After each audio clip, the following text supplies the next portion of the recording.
नमस्कार। अभी थोड़ी देर पहले बहुत इंटरेस्टिंग डेटा निकला है एमसीसी की वेबसाइट पे। और जैसा कि आप सभी जानते हैं कि मेरा पर्पस ये नहीं होता कि क्या क्या मिल रहा है उसके मायने क्या हैं, राइट। तो जैसा कि हम सब जानते हैं जो एमसीसी था ये कई तरह की काउंसलिंग कराता है। तो ऑल इंडिया कोटा की सीट्स हैं वो वापस स्टेट को चली गई है, उसको मैं अलग वीडियो में बताया था कि कितनी सीट्स गई हैं। तो एक एमसीसी का काम था या एमसीसी काउंसलिंग का काम था कि ऑल इंडिया कोटा की सीट्स जो कि स्टेट कोटा से निकाली जाती हैं बेसिकली 15%, वो जो खाली थी वो वापस स्टेट्स को भेज दी गई हैं। उसमें बहुत इंटरेस्टिंग ट्रेंड आया है और उसका एक अलग से उन्होंने पूरा चार्ट भी डाला है। सो दैट मैं आपको दूसरे वीडियो में बताऊंगा। ये है उसके अलावा, तो ऑल इंडिया कोटा के अलावा एमसीसी क्या क्या करता है। एमसीसी सारी सेंट्रल यूनिवर्सिटीज़ की काउंसलिंग कराता है, जिसमें सबसे इंपॉर्टेंट है एम्स, जिपमर, बीएचयू, एएमयू। और एमसीसी एक और काम करता है, वो है डीयू की काउंसलिंग कराना और फिर डीएमडी की कराना। तो that is what we were mostly talk about. सबसे पहले एम्स। तो बहुत मुझे कल से फ़ोन आ रहे हैं, सर एम्स की 227 सीटें टोटल बच गई हैं आउट ऑफ जो टोटल सीट्स अवेलेबल थी 1600-1700, तो बहुत बच गया है।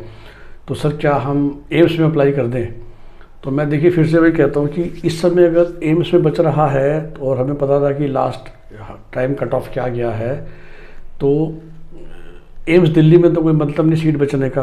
तो लेट्स से सबसे ज़्यादा जो सीट्स हैं, and then of course these are category by category. 227 total सीटें हैं, उसमें अगर मैं आपको कैटेगरी वाइज ब्रेकअप दूँ जल्दी, तो जर्नल जो कैटेगरी है उसकी 70 सीटें हैं, 70। और उस 70 में से सबसे ज़्यादा सीटें जो बची हुई है वो रायबरेली में है 11, कल्याणी जो वेस्ट बंगाल में आया उसमें 8 है, जम्मू में 8 है, राजकोट में 6 हैं, गोरखपुर में भी 6 हैं। और आपको पता होना चाहिए most of this AIIMS are new AIIMS.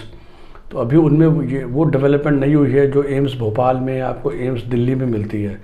तो फ़ोन में बस क्या आ रहे हैं सर, स्पेशली जिनका भी राउंड 2 का रिज़ल्ट नहीं आया कि sir as per state rule इसका रिज़ल्ट तो 5 दिन में आ ही जाएगा, तो सर क्या हम एम्स भर लें? तो मैं उन्हें ये समझाता हूँ कि अगर आपके पास already let's say GMC Chandigarh है या ईएसआई फरीदाबाद है या एसएमएस जयपुर है, तो भाई वो colleges are better than AIIMS. कोई एम्स का इतना बड़ा ब्रांड नेम नहीं है, वो एम्स दिल्ली की बात अलग है in terms of quality of education. और उसके अलावा तो एम्स एक सेंट्रल गवर्नमेंट का रहता है, कुछ तो बिल्कुल नए हैं, ऑफकोर्स धीरे धीरे ये उठ जाएंगे, लेकिन कई बाकी प्राइवेट कॉलेजेस हैं, सॉरी गवर्नमेंट कॉलेज हैं जो एम्स से बहुत बेटर हैं। तो बस ये सोच के कि एम्स मिल रहा है तो आँख बंद करके मत दौड़िए। तो ये मेन मेरा पर्पस ये था बताने का। लेकिन फिर भी मैंने ये बता दिया कि 227 सीटों में से 70 सीटें जर्नल के लिए अवेलेबल हैं, तो जो जर्नल वाले फिर भी ट्राई करना चाहते हैं कर लीजिए। ओबीसी में भी 79 सीट्स अवेलेबल हैं, तो यही दोनों सबसे बड़े फैक्टर्स हैं। और शेड्यूल कास्ट में 31 सीट्स अवेलेबल हैं। और शेड्यूल ट्राइब की मैं अगर बात करूं तो उसमें 17 सीटें अवेलेबल हैं। तो जो ये कैंडिडेट्स हैं वो ऑफ कोर्स राउंड 3 अप्लाई तो करेंगे, जो खाली बैठे हैं मतलब जिनके पास कोई सीट नहीं है तो वो हम इमीडिएटली अप्लाई करने में तो कोई दिक्कत नहीं है। और ईडब्ल्यूएस की बात करें तो उसकी भी 27 सीटें अवेलेबल हैं। बाकी एज वी नो कि फिज़िकल डिसेबिलिटी की तो हर कैटेगरी में उससे ज़्यादा सीटें कभी कभार बच जाती हैं। तो सॉरी मैंने शायद ईडब्ल्यूएस का आपको ज़्यादा बता दिया था। ईडब्ल्यूएस की वो एसटी भी रह गया था। ईडब्ल्यूएस को सिर्फ 8 सीटें बची हुई हैं जो प्योर ईडब्ल्यूएस है। तो टोटल 227 सीटें एम्स में हैं। मतलब लोग कहते हैं सर लोगों ने एम्स नहीं लिया, एम्स नहीं लिया, ऐसा कुछ नहीं है। देखिए ये 227 सीटें खाली कैसे बची हैं, ये वो लोग हैं जिनको अपने अपने स्टेट का राउंड 1 गवर्नमेंट मिल गया या राउंड 2 गवर्नमेंट मिल गया, right. And they have preferred those colleges over AIIMS of these, that's why they have left AIIMS to join their respective colleges of state. तो इसलिए आँख बंद करके एम्स के पीछे मत भागिए। जिसको अगर अपने स्टेट का अच्छा गवर्नमेंट कॉलेज मिल चुका है वो लीजिए। ऑफ कोर्स जिन्हें अभी तक कोई अलॉटमेंट नहीं हुई है वो तो भरेंगे ही, उनको खैर मना करने वाली क्या बात है।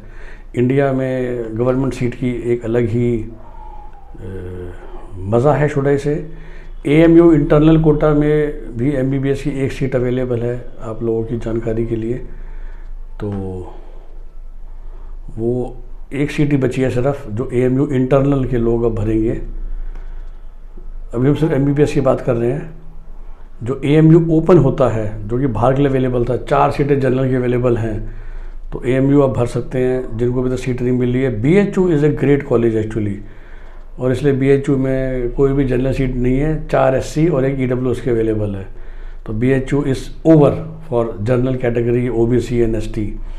AMU was also practically over, 4 सीटें हैं जनरल की AMU में। और कौन सा जी फेमस इंस्टीट्यूट है,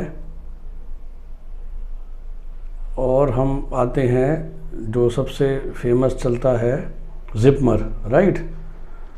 तो जिपमर ओपन में मैक्सिमम सीट्स अवेलेबल हैं, जनरल कैटेगरी के लिए 12 सीटें अवेलेबल हैं। तो out of all the central universities of course other than AIIMS, JIPMER में 12 अवेलेबल हैं जनरल में, OBC में फिर 7 अवेलेबल हैं, टोटल SC में 4 हैं, ST में एक्चुअली मैक्सिमम जनरल में अवेलेबल है। सो जनरल कैटेगरीज वाले जिपमर ज़रूर ट्राई कर सकते हैं। वो शायद लोगों ने छोड़ दिया होगा for some other reason, otherwise generally JIPMER कोई छोड़ता नहीं है। I am actually surprise to see so many seats available for JIPMER after round 2। या तो लोगों का राउंड 2 में अपग्रेड हो गया इसलिए खाली हो गया कि जिपमर से लोग एम्स या दिल्ली के किसी कोटा में चले गए हैं। अब जो सबसे बुरी खबर है, let me put it this way, या मैं तो बुरी ही बताऊंगा, जो सबसे बुरी खबर है वो है जो MCC एक और काम करती है, और वो काम करती है दिल्ली इंटरनल। तो ऑल माय क्लाइंट्स जो कि दिल्ली डोमिसाइल के थे और जो उम्मीद लगा के बैठे हुए थे कि हमें पता नहीं थर्ड राउंड जब मॉपअप खुलेगा तो क्या क्या मिल जाएगा, तो टोटल सीट्स जो अवेलेबल हैं टोटल DU में, जो IPU में जो काउंसलिंग हो रही है 2 कॉलेज में, उसके अलावा वो टोटल 17 सीटें हैं।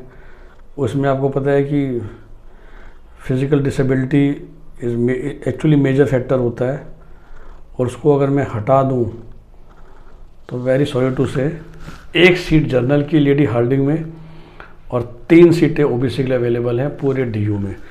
तो ये साबित हो गया सर कि DU इंटरनल कोटा भी, ऑल इंडिया कोटा तो अलग से आ ही रहा है, उसमें भी कुछ नहीं है, मैं आपको दिखा दूंगा दूसरे वीडियो में।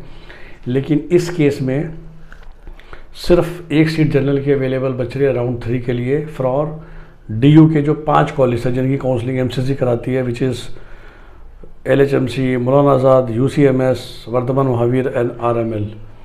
अब बस जो बाबा अम्बेडकर और NDMC कॉलेज बचा है जो IP करा रहा है, उसका राउंड 2 का रिजल्ट थोड़ी देर में आज रात को आ जाएगा। देखते हैं कि हाँ कट ऑफ जाती है, बट हम सेइंग कि दिल्ली के मॉपअप पे हम बहुत ज़्यादा भरोसा नहीं कर सकते। सो ये हमारा एनालिसिस रहा फॉर MCC द्वारा कराई गई सारी गवर्नमेंट सीट्स के बारे में। तो MCC के द्वारा कराई गई जो डीम्ड यूनिवर्सिटीज़ होती है उनका क्या हाल चल रहा है वो मैं आपको एक दूसरे वीडियो में बता दूंगा, वरना बहुत लंबा हो जाएगा। Have a nice day, bye bye.